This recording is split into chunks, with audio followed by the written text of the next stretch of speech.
Graça e a paz do Senhor, irmãos. Os irmãos podem abrir as suas Bíblias no texto que nós lemos, na segunda epístola, segunda carta de Paulo a Timóteo. Nós temos observado aqui, durante os domingos, uma série de exposições das epístolas pastorais, primeira carta de Paulo a Timóteo, a segunda carta de Paulo a Timóteo e a Tito. Nós estamos fazendo de forma cronológica, então essa carta ela está sendo a última a ser exposta, porque ela foi a última escrita pelo apóstolo Paulo. Timóteo, um jovem pastor, companheiro de viagens do apóstolo Paulo, está na igreja de Éfeso, pastoreando aquela igreja. Ele está demonstrando um aspecto muito peculiar do pastoreio.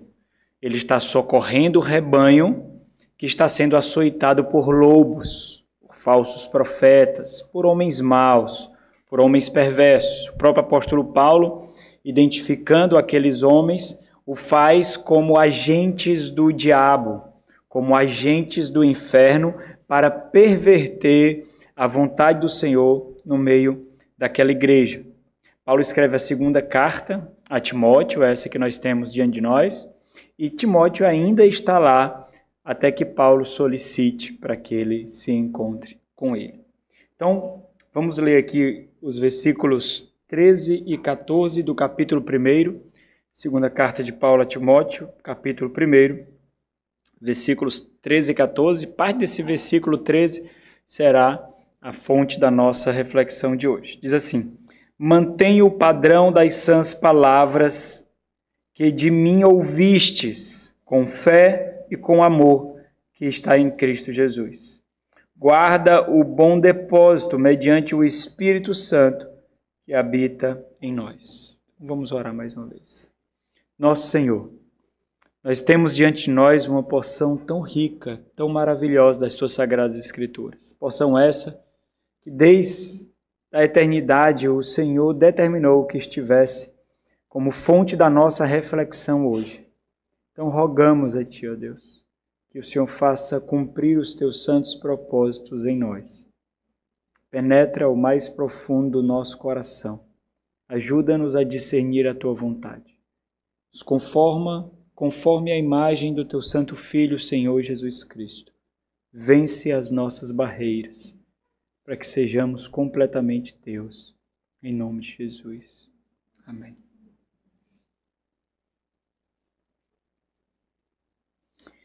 Através dessa epístola, irmãos, nós observamos as últimas palavras do apóstolo Paulo. Essas exposições, especialmente na segunda carta, têm um tom extremamente pessoal, apesar de Paulo admoestar Timóteo quanto ao pastoreio dele, especificamente daquela igreja, mas é inevitável nós vermos um tom um pouco pesado aqui.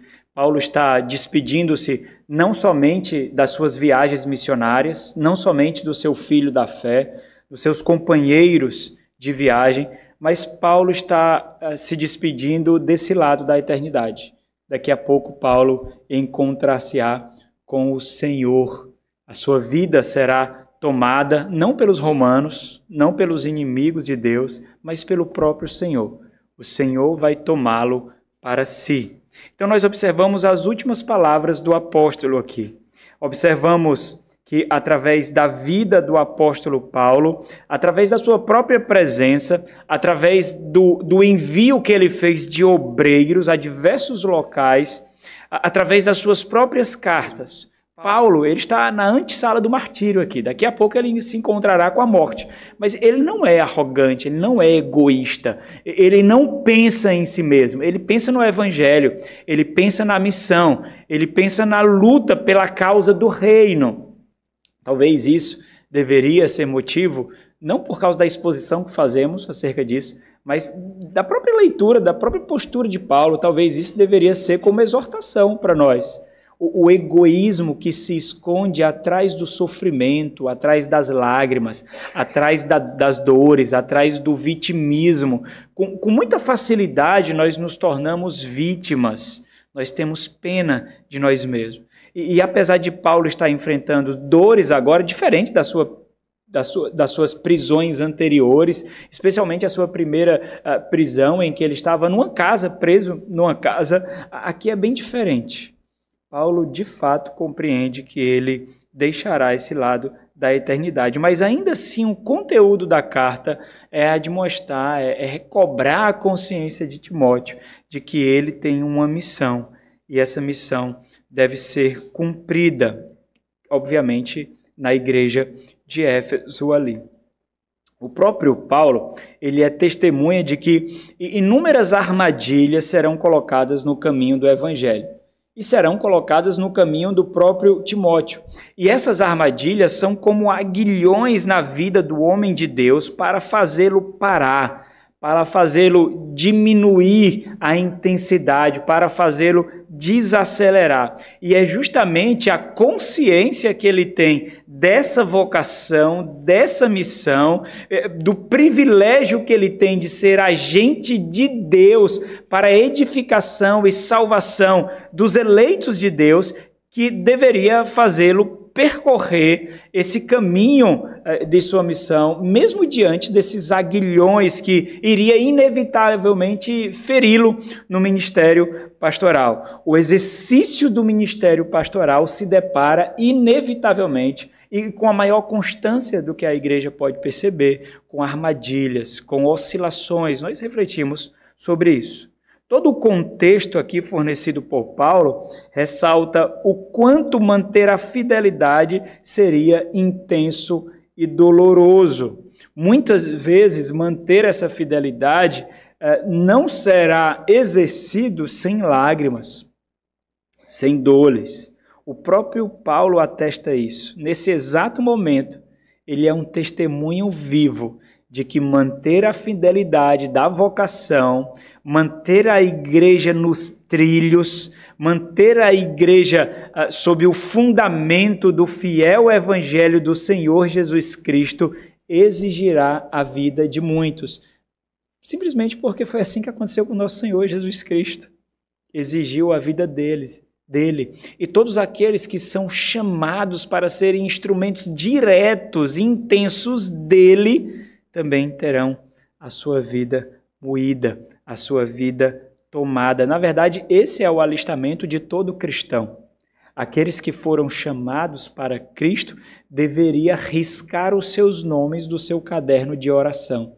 Deveria considerar outros superiores a si mesmo, lembrar de outros e não a si mesmo, considerar o avanço do reino na vida de outros e não a si mesmo. Mas é verdade que nós modificamos a nossa fé por causa do evangelho egoísta que assalta a cristandade hoje. Ou seja, existe um tipo específico de vida a ser vivido para ser considerado fiel. É muito comum nós nos depararmos com cultos fúnebres, com velórios, com parentes que foram crentes e morreram. É muito comum nós nos depararmos com situações tão dolorosas assim e sermos um pouco nostálgicos. E afirmarmos categoricamente que ali vai um fiel servo de Deus. Muitas vezes nem é. Muitas vezes nós fazemos isso por completa hipocrisia. Muitas vezes não há ali um fiel servo de Deus, uma fiel serva de Deus, não há, mas nós somos muito rápidos a usar essa insígnia, a usar essa bandeira. Mas a verdade é que, olhando para o próprio apóstolo Paulo, naquelas palavras que nós gostamos tanto de proferir, na sua segunda carta, capítulo 4, versículo 7, combati o bom combate, completei a carreira, guardei a fé. Existe um tipo de vida a ser vivida para proferir essas palavras. Existe uma vida marcada com renúncia necessária para ser digna de proferir essas palavras. E uma vida cujas cicatrizes de Cristo devem ser encontradas em nós para proferir essas palavras. A verdade é que é necessário uma vida de doação, entrega, sacrifício para sermos dignos de proferir essas palavras. Nostalgia não é suficiente. A dor de perder um ente querido não é suficiente. O que Paulo mostra, portanto, é que a intensidade da vida se colocará na frente de Timóteo para que a sua fidelidade ao Senhor seja negociada. Esse foi o ponto da nossa última reflexão, quando estávamos observando aqui essa série. Inúmeros fatores, inúmeras armadilhas, inúmeras oscilações, inúmeras dificuldades serão colocadas diante dos homens de Deus para que ele modifique o seu conceito de missão, para que ele modifique o seu conceito de pastoreio, para que ele modifique a sua filosofia de ministério. Ele se deparará inúmeras vezes com a oportunidade de negociar. E é importante porque, na maioria das vezes, irmãos, na grande maioria das vezes, o único obstáculo será a sua consciência. Não terão pessoas ao seu redor dizendo, o alertando para que ele não faça. Na grande maioria das vezes, será a sua consciência, escrava ou não de Cristo. Somente isso. Talvez, irmãos, nos falte tempo, oportunidades de refletir o quanto a igreja é dependente da fidelidade do homem de Deus. Imagine que o direcionamento de um pastor pode mudar drasticamente a sua vida e a sua família. Uma negativa de um pastor pode mudar drasticamente a sua vida e da sua família. Os irmãos já pararam para pensar isso? Como nós somos dependentes da fidelidade de outro. Talvez se nós tivéssemos realmente consciência disso, nós oraríamos mais por aqueles que o Senhor coloca para nos pastorear. Nós seríamos mais contritos em sustentar esses homens em oração. Porque com muita facilidade, com o poder que ele exerce diante da igreja, ele poderia mudar a sua vida e da sua família drasticamente. É isso que nós vemos com falsos mestres. É isso que nós vemos com agentes de Satanás, que abusam das ovelhas, que fazem da igreja do Senhor prostíbulos, cabarés, local de prostituição do seu ego. É isso que nós vemos.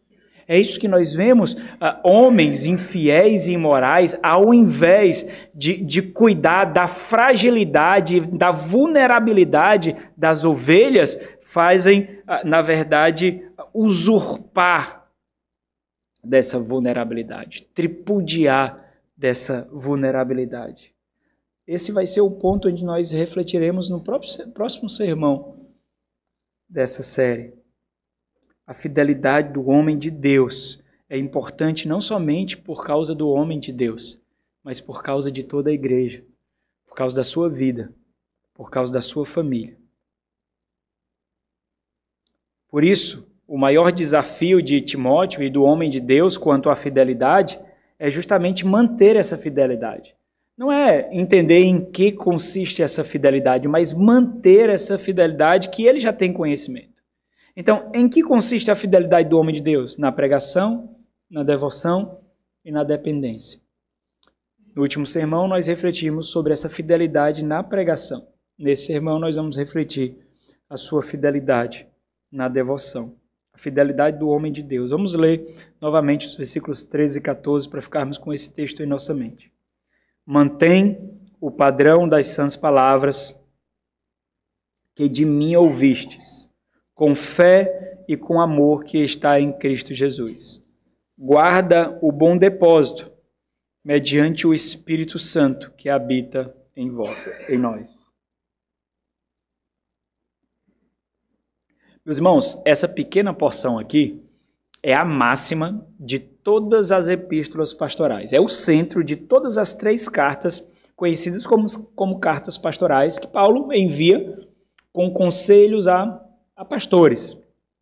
O alvo, então, é o quê? É a casa de Deus, a igreja do Deus vivo, que está lá no capítulo 3 da primeira carta a Timóteo, do versículo 15. Ou seja, para o homem de Deus, A evidência da sua fidelidade a Deus e ao seu chamado consiste em proteção, preservação e nutrição à igreja que lhe foi confiada. Paulo está aqui finalizando, está nessa porção final, essa porção que nós lemos desde o versículo 6, é a porção principal dessa carta aqui, da segunda carta de Paulo a Timóteo.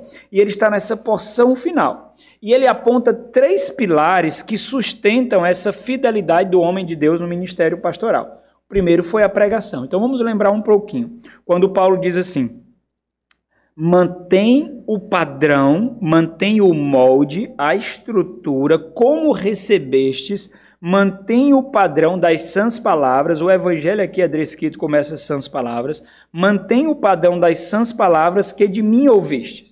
E o que foi fortemente enfatizado nesse sermão passado é que a pregação é a principal e mais excelente tarefa do pastor. Nós conhecemos a saúde de uma igreja pela saúde do púlpito. Quando pastores pregam as suas próprias experiências, os seus próprios devaneios, dão os seus próprios testemunhos, ali existe uma igreja que não está centrada no evangelho e que não é a vontade de Deus que conduz a igreja. É a vontade daquele pastor, é a vontade daquele homem e não as Sagradas Escrituras. É claro que ele usa as Sagradas Escrituras apenas como subterfúgio, apenas como um artifício mentiroso para fazer cumprir a sua própria vontade. Mas ele não tem compromisso com as Sagradas Escrituras. Nós conhecemos uma igreja fiel quando não é o homem que fala, é a Sagrada Escritura que fala, portanto é o próprio Deus que fala. Ele não gasta o tempo precioso do culto para falar dos seus sonhos, das suas visões, das suas próprias vontades, da sua própria experiência, da sua própria família, de acontecimentos contemporâneos. Ele não gasta tempo disso. Ele sabe que a igreja deve ser regida, conduzida pela palavra de Deus, pelo próprio Deus que fala, porque as ovelhas são do Senhor. E o bom pastor dessas ovelhas é o próprio Senhor. E apenas se as ovelhas ouvirem a voz desse pastor, desse Senhor, as ovelhas então serão alimentadas e serão conduzidas. Então, o púlpito, a pregação, é a principal tarefa. A igreja pode ter toda uma comunhão harmônica, a igreja pode ser extremamente simpática, empática, a igreja pode ser extremamente solícita, festiva, alegre, mas se a pregação da palavra de Deus não for fiel às Sagradas Escrituras, essa igreja será um mero clube, um clube social, onde nós nos sentimos bem, mas a nossa alma não é pastoreada. Ou seja, pensando acerca da igreja local, o púlpito, esse pequeno metro quadrado, é a pequena porção de terra que deve ser preservada a todo custo, sob o peso da igreja ruir completamente, por consequência, as nossas próprias famílias. E para que não reste dúvida, com muita facilidade nós menosprezamos a pregação, porque nós somos muito espiritualistas. Parece que nós não queremos, não sei se por receio, não sei se por inveja, mas parece que nós desprezamos os instrumentos que Deus usa para nos abençoar. Os instrumentos que Deus usa para demonstrar o seu poder, a sua graça, a sua misericórdia. Nós encontramos passagens tão claras nas Sagradas Escrituras que é pela instrumentalidade da própria pregação que a palavra de Deus se torna viva de uma forma que ela não é quando nós a lemos somente. Nós temos uma experiência completamente diferente quando nós somos expostos a essa palavra pregada, muito diferente. Abra em Hebreus capítulo 4. Avança só um pouquinho. Hebreus capítulo 4. O versículo 12, um texto bem conhecido. O autor sagrado aos Hebreus, ele diz assim, ó, Hebreus 4:12. Porque a palavra de Deus é viva e eficaz, e é mais cortante do que qualquer espada de 2 gumes, e penetra até o ponto de dividir alma e espírito juntas e medulas, e é apta para discernir os pensamentos e propósitos do coração. O próprio apóstolo Paulo fala isso aqui nessa carta, no capítulo 3, versículo 15 e 16. quando ele mostra a suficiência da palavra de Deus. A ênfase está justamente em seu uso. A ação dessa palavra aqui, tendo ativamente proferida para fazer aquilo que somente essa palavra é capaz de fazer. Por isso ela é utilizada como uma figura de espada. Ela penetra. E entenda, você não vai perfurar o seu coração, porque isso lhe causa dor. Você não vai infligir dor a si mesmo. A palavra de Deus faz isso pelo poder do Espírito Santo de Deus, apesar da sua vontade. E para nosso assalto, para nosso espanto, ela faz isso através de pecadores. Homens pecadores, ou seja, a pregação é o braço que manuseia a poderosa palavra de Deus para fazer aquilo que somente ela é capaz de fazer. Gálatas capítulo 3, versículo 2. Paulo então encosta os crentes da Galácia na parede e diz assim: quero apenas saber isto de vós, recebestes o Espírito, que é o selo da nova aliança, que é a marca de que são crentes, recebestes o Espírito pelas obras da lei, ou seja, por aquilo que vocês mesmos fizeram, ou pela pregação da fé? Claro que a resposta é clara para o apóstolo Paulo, foi pela pregação da fé.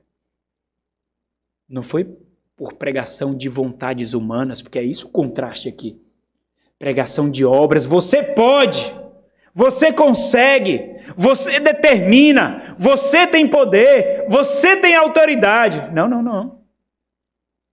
A fé não vem por meio desses artifícios imorais e egoístas terrenos, não. A fé vem por meio da pregação da fé. Esse é o molde. Essa é a fidelidade.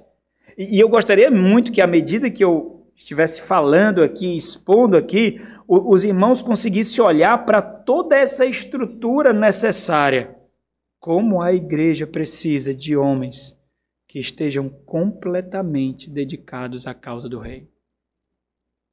Como a igreja precisa de homens fiéis ao Evangelho e ao Reino.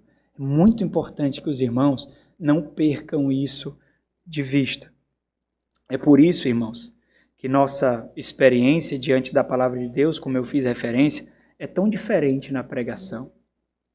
Existem perfurações necessárias no seu coração que você simplesmente não faz. Você não faz. A palavra de Deus precisa ir mais fundo na sua alma em aspectos que você não tem ousadia de perfurar. Você não tem. Existem compartimentos do seu coração que você não tem convicção, audácia suficiente para perfurar com a santa palavra de Deus. É por isso que às vezes você fica com raiva diante de algumas pregações. É por isso que algumas vezes você não aceita algumas pregações. É por isso que algumas vezes você fica com raiva do pregador. Porque você está sendo perfurado naquela área que você quer proteger. Você quer estabelecer a sua vontade. Mas Deus não quer a sua vontade. Você quer do seu jeito, mas Deus não permite o seu jeito. É o jeito dele. É a vontade dele. Ou não carregarás o nome dele. Porque se quiser ser conhecido como cristão, é a vontade dele que deve reinar em sua vida. E é o Espírito dele que deve abraçar completamente o seu coração. Nós podemos ler a palavra de Deus e sermos alertados por ela, e quando isso acontece, nós mesmos fazemos as interpretações e as aplicações. Claro, sobre a iluminação do Espírito Santo de Deus, nós somos exortados, não estou dizendo que nós não somos, nós somos encorajados, nós somos animados, mas quando nós nos colocamos diante da palavra de Deus, através da pregação, o tom muda enfaticamente. Porque não cabem a nós as interpretações. Não cabem a nós o nível das aplicações. Na pregação, nós somos insultados. Nós somos incomodados. Nós somos constrangidos. nós somos expostos, nós nos tornamos nus, nós somos envergonhados e vigorosamente nós somos animados. Nós assumimos a experiência de sermos ministrados por outro, de uma forma que nós não temos controle, nós não podemos delimitar, nós não temos autoridade. O autor de Eclesiastes falou sobre isso. Eclesiastes 12, 11, ele diz assim, ó, as palavras dos sábios são como aguilhões e como pregos bem fixados, as sentenças coligidas, dadas pelo único pastor. E é justamente por meio da pregação fiel da palavra de Deus que nossas vontades elas são destruídas, aniquiladas, minadas em nosso coração. É como se as raízes do nosso coração, arraigadas nas nossas próprias vontades, fossem removidas pelas mãos do Espírito Santo de Deus, para que a vontade de Deus seja estabelecida em nós e reine em nós. Em que consiste a fidelidade do homem de Deus? Na pregação. Sua principal função. Mas como deve ser essa pregação? Esse é o tópico de hoje, da devoção. Como? Não é somente o conteúdo que importa, mas o que envolve esse conteúdo. A forma que esse conteúdo é entregue. Mais uma vez ao texto. Devoção é o ponto da nossa reflexão. Devoção do homem de Deus. Mantenha o padrão das sãs palavras que de mim ouvistes, com fé e com o amor que está em Cristo Jesus. Guarda o bom depósito, mediante o Espírito Santo que habita em nós. A nossa atenção, nesse segundo pilar aqui da fidelidade do homem de Deus, se encontra nessa parte final do versículo. Com fé e com amor que está em Cristo Jesus.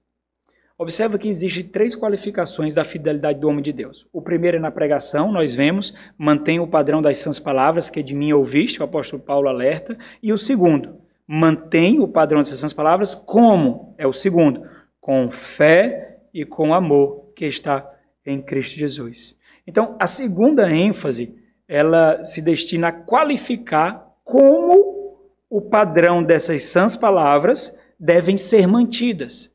Então entenda, não é somente manter o conteúdo, mas como esse conteúdo deve ser preservado, como esse conteúdo deve ser entregue. Manter aqui significa conservar, suportar, agarrar. A ideia de dedicar a vida para preservar o evangelho que aqui é descrito por essas sãs palavras. É o tesouro confiado. O grande desafio do pregador, o grande desafio do homem de Deus é fazer com que o rebanho que Deus confiou a ele enxergue dessa mesma forma essas sãs palavras. O evangelho é tesouro. O evangelho é o oxigênio fornecido por Cristo Jesus do reino por vir para conseguirmos respirar nesse reino perverso. O evangelho é tesouro. Mantenha o padrão das sãs palavras. Como eu mantenho? Com fé e com amor que está em Cristo Jesus. E é importante compreender a metáfora utilizada pelos pilares aqui. Porque são 3 pilares. Então, um depende dos outros para se manter de pé.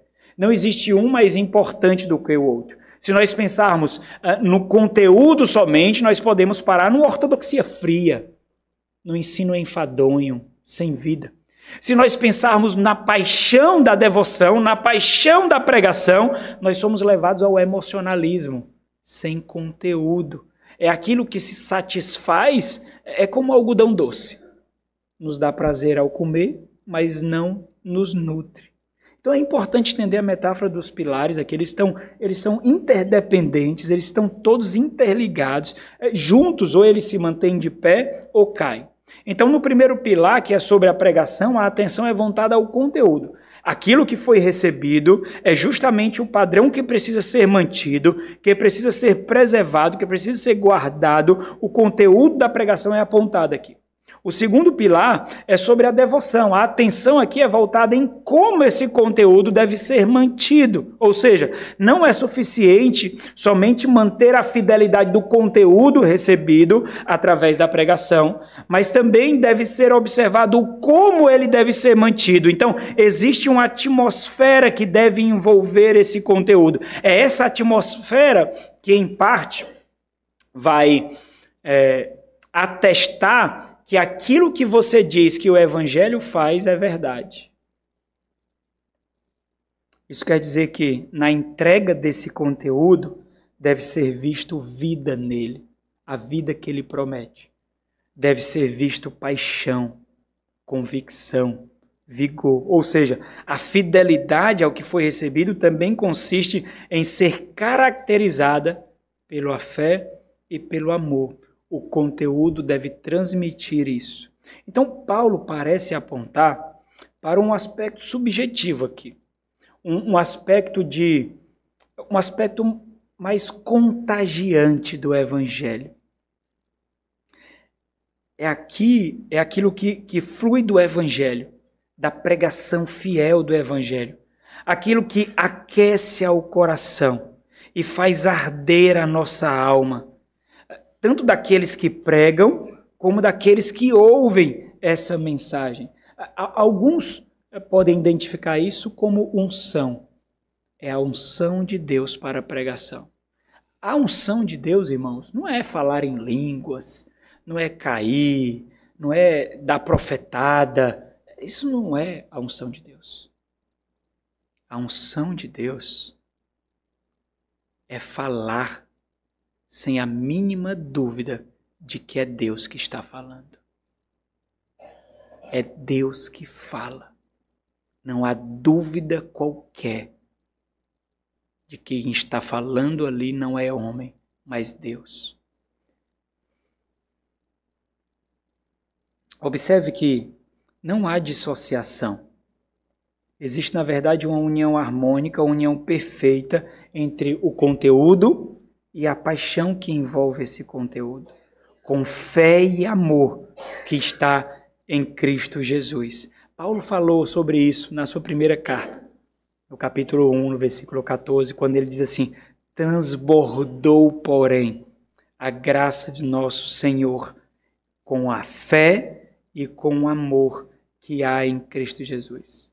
O ponto de Paulo é que, da mesma forma como Timóteo é chamado a sofrer pelo Evangelho, não por causa da sua própria força, mas por causa do poder de Deus, desse mesmo modo, essa fé e esse amor devem marcar o Evangelho de Cristo nele. Não são qualidades inerentes a ele, mas dons sobrenaturais dados àqueles que estão em Cristo Jesus. Ou seja, Paulo alerta quanto ao perigo da ortodoxia fria aqui. A ortodoxia rígida. O fato de que a fidelidade ao conteúdo é suficiente. Se a vida que não há nesse conteúdo não for transmitida, nós não estaremos sendo fiéis ao conteúdo que nós recebemos. Por isso a admoestação de Paulo no começo desse bloco aqui, no versículo 1, no versículo 6 do capítulo 1, quando Paulo exorta, admoesta Timóteo para que reavives o dom que ele recebeu de Deus. Reavivar significa ali incendiar, significa soprar a brasa para que pegue fogo, para que venha chamas. E não é porque Timóteo está frio na fé, mas para que ele lembre que haverá ocasiões em que esse vigor dele será atingido e ele precisa animar a si mesmo. Então, colocando de outra forma, Paulo está destacando que um tesouro, ele não deve ser apresentado como um mero metal sem qualquer valor. Se nós dizemos que temos um tesouro em nossas mãos, nós temos que apresentá-lo com a dignidade que ele tem, com o valor que ele tem, com a riqueza que ele tem. Não como um mero metal, não como um artigo qualquer. A forma como nós entregamos atesta a nossa convicção acerca do valor daquilo que nós recebemos. Atesta a convicção, a nossa convicção da nossa afirmação. Quando nós dizemos que apenas o Evangelho faz aquilo que ele propõe a fazer. Quando nós afirmamos com toda a ousadia que o Evangelho faz aquilo que ele afirma fazer. A grande questão é, como um pregador pode apresentar ou pode oferecer o Evangelho de Cristo Jesus diante do povo, afirmando que ele restaura casamentos. Ele faz de casamento em cacos uma obra de arte. Como nós podemos afirmar isso? Como nós podemos afirmar que o Evangelho, ele une e edifica famílias completamente destruídas pelas adversidades da vida, pelas escolhas erradas da vida? Como nós podemos afirmar que o Evangelho cura enfermidades, tanto no corpo quanto na alma? Como nós podemos afirmar que o Evangelho liberta vícios e compulsões? Como nós podemos afirmar que o Evangelho ele dá vida a mortos? Como nós podemos afirmar que o Evangelho é o único caminho que conduz à salvação e à paz da vida eterna? Como nós podemos afirmar isso? Isso tudo, se não é possível ver qualquer poder nessas palavras. Se não é possível ver vida nessas palavras. Se não é possível ver espanto nessas palavras, com uma voz morta. Como uma voz fria, sem convicção alguma daquilo que você fala. Entendam, não são necessários gritos, irmãos. Não é isso que eu estou falando. Não são necessários gritos, nem performances corporais, mas a convicção de proferir o poder e o amor que envolve tudo aquilo que está sendo anunciado. Você realmente acredita naquilo que você prega? Será que realmente você acredita naquilo que você diz acerca do Evangelho? Ou a sua convicção é fraca diante dos seus professores da universidade, diante dos seus colegas de trabalho, diante dos seus parentes? A sua convicção é fraca. Você titubeia. David Hume foi um grande ceticista do passado. Conta-se a história de que David Hume correu para ver George Whitefield pregar. E quando ele estava correndo para ver aquele grande evangelista do século XIX, gritaram para David Hume: Hume, Senhor Hume, para onde vais? Estou correndo para ver Whitefield pregar. Mas você não acredita no que ele prega, acredita? Não acredito. Mas ele acredita. E foi a convicção desse homem que atraiu a atenção de um cético. Não é possível falar da vida como se estivesse usando a morte para proferir, irmãos. O conteúdo não é suficiente se a vida do conteúdo não pode ser encenada por aquele que entrega.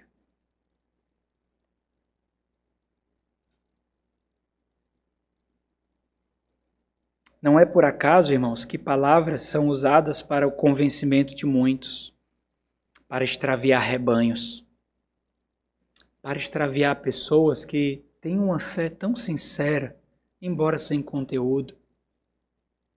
É doloroso quando nós vemos pessoas que carecem tanto de pastoreio, carecem tanto de cuidado, são entregues nas mãos de lobos.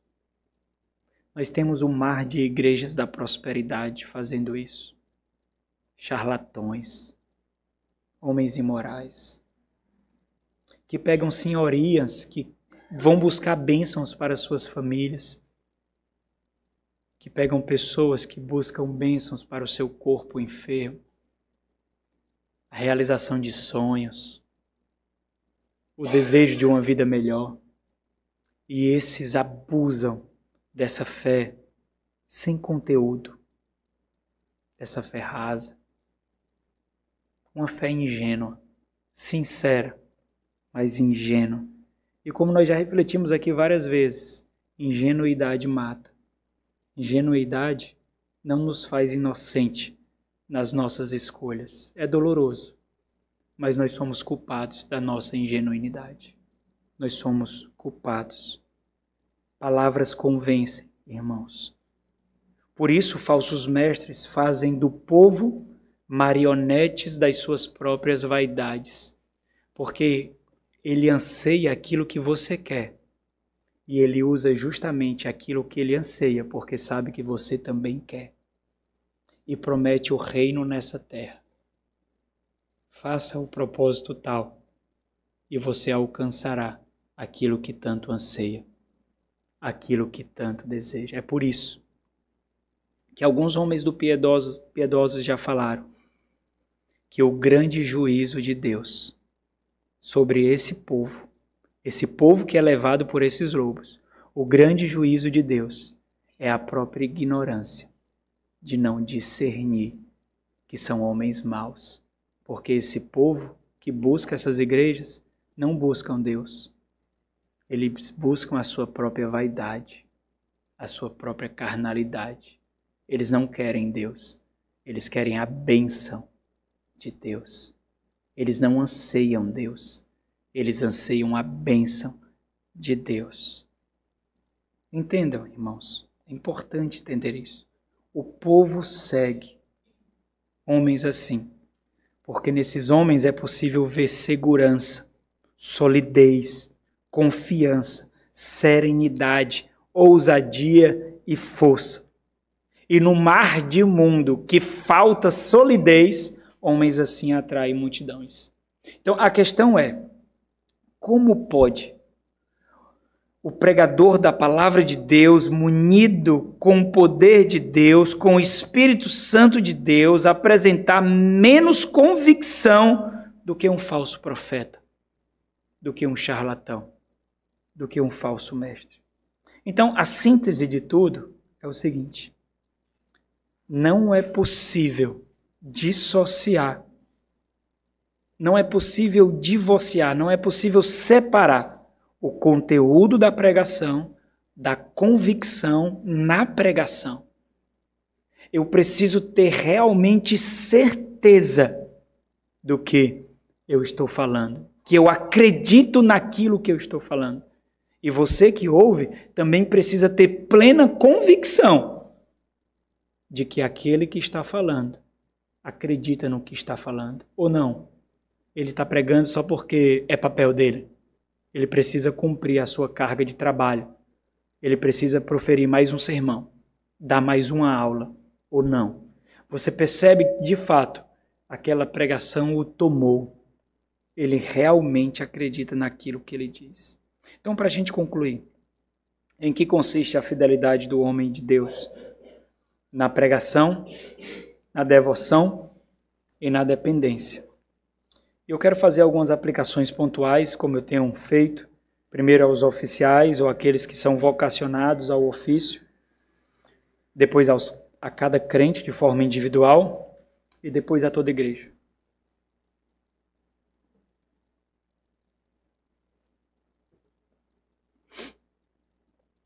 Aos oficiais, aqueles que estão sendo experimentados também. A nossa convicção, irmãos, o amor, a paixão ao defender e anunciar o Evangelho de Cristo Jesus, não depende das circunstâncias. Na verdade, é apesar das circunstâncias. O nosso ânimo, o nosso vigor, a nossa paixão não depende das circunstâncias. É por aquilo que nos foi confiado. Basta nós olharmos para a própria vida do apóstolo Paulo. Quanto mais fiel ele era ao tesouro que lhe foi confiado, mais ele sofria. A aspiração ao santo ministério também consiste na ansiedade ardente em anunciar o evangelho que recebeu. Eu tenho uma mensagem, não posso me calar. Eu tenho uma mensagem, preciso falar. Eu tenho uma mensagem e não posso conter. Dá-me um púlpito, senão eu morro. Dá-me a voz, senão eu morro, porque eu tenho uma mensagem para entregar da parte de Deus. A cada crente, mesmo que você não seja um pregador do evangelho vocacionado, tome toda convicção, ardor e amor e paixão pelo evangelho que você ouve e vê.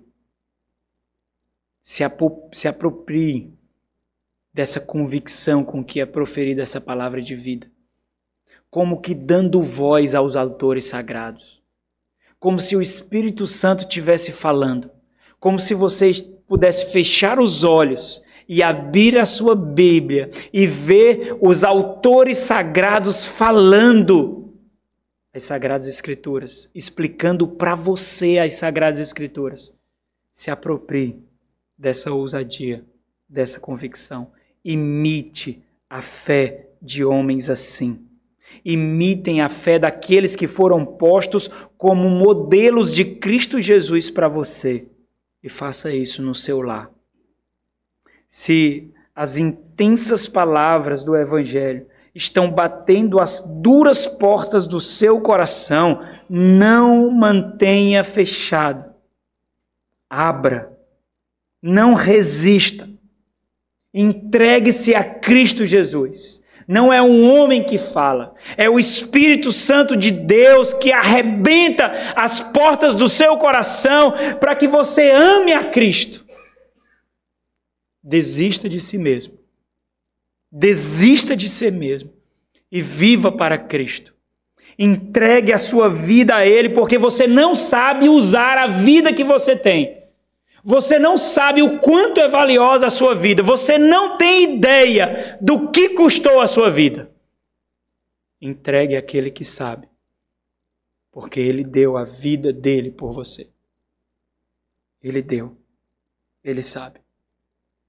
A toda a igreja agora. Embora a convicção...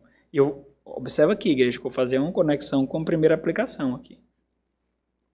Embora a convicção, o amor e a paixão daqueles que anunciam o Evangelho de Cristo não dependam das circunstâncias, isso não quer dizer que a igreja ou as multidões não tenham impacto ou influência para esfriar as paixões de homens assim. Importante entender isso. Não sejam instrumentos de esfriamento do fogo que vocês tanto precisam para manter os seus corações aquecidos.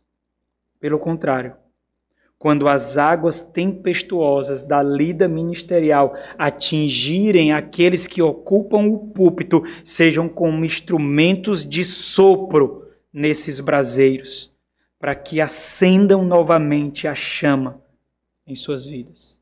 Orem, orem, orem. Tomem para si mesmo o tom e a intensidade exibida no púlpito e vivam profundamente os resultados do Evangelho de Cristo Jesus em suas vidas. Vamos orar. Nosso Senhor e Deus, nós precisamos de Ti, ó Deus. Nós precisamos que o Senhor brade, que o Senhor fale em alta voz, que o Senhor inunde completamente o nosso coração, ó Deus. Nós precisamos de ousadia, Pai. Convicção, para que nós tenhamos convicção, certeza de que não é homem que fala da parte de si mesmo, mas são homens escolhidos pelo Senhor, como instrumentos preciosos e valorosos que fala da parte do Senhor, como se fosse o Senhor mesmo falando ao nosso coração, ó Deus bendito.